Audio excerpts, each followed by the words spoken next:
Farmer Thoroughood and his grandson. As I waited unhappily at the sale, I noticed a man who looked like a gentleman farmer.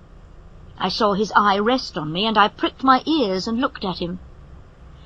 "There's a horse, Willie, that has known better days," he said to a young boy with him. He gave me a kind pat as he spoke. "Poor old fellow! Couldn't you buy him and make him strong again, Grandpapa?" asked the boy, stroking my face. "Just like you did with Ladybird?" The farmer laughed. "I can't buy every old horse and make him strong again." As he spoke, he slowly felt my legs. "Just trot him out, will you?" he said to the man who had brought me. I arched my poor thin neck, raised my tail a little, and threw out my legs as well as I could, for they were very stiff. "All right, I'll take him," said the farmer, whose name was Mr. Thoroughood.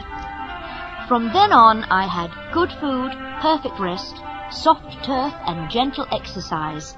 I began to feel quite young again. One day in March, Mr. Thoroughood tried me out in the light carriage.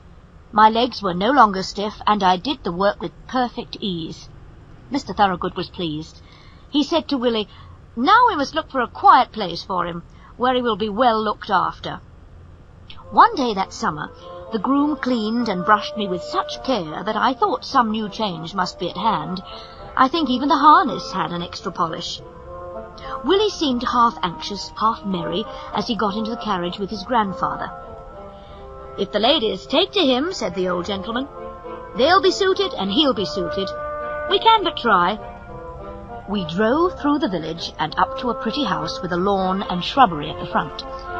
Willie stayed with me while Mr. Thoroughood went into the house. Soon he returned, followed by 3 ladies. They all came and looked at me and asked questions. One lady talked to me greatly. She said she was sure she should like me, I had such a good face. Another, a tall, pale lady, said that she would always be nervous in riding behind a horse that had once been down. "It isn't always the horse's fault," said Mr. Thoroughood. "Why don't you have him on trial for a while, so that your coachman can see what he thinks?" And so it was arranged. In the morning, the lady's smart-looking groom came for me. I was led home, placed in a comfortable stable, fed, and left to myself. The next day, when the groom was cleaning my face, he said, "That is just like the star that Black Beauty had." He went on talking to himself. "He was much the same height, too. I wonder where he is now." Then he noticed my white foot, and began to look me over more carefully. White star on the forehead, one white foot on the off side. Then looking at my back, "And there is that little patch of white that we used to call Beauty's threepenny bit. It must be Black Beauty. Why, Beauty, Beauty, do you remember me, little Joe Green?" And he began patting and patting me as if he was quite overjoyed.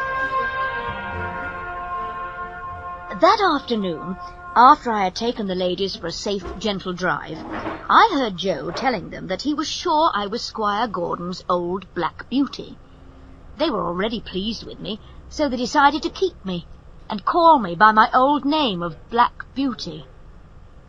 I have now lived in this happy place a whole year. Joe is the best and kindest of grooms, and my work is easy and pleasant. My ladies have promised that I shall never be sold, so I have nothing to fear. And here my story ends. My troubles are all over, and I am at home. Often, before I am quite awake, I fancy I am still in the orchard at Birtwick, standing with my old friends under the apple trees.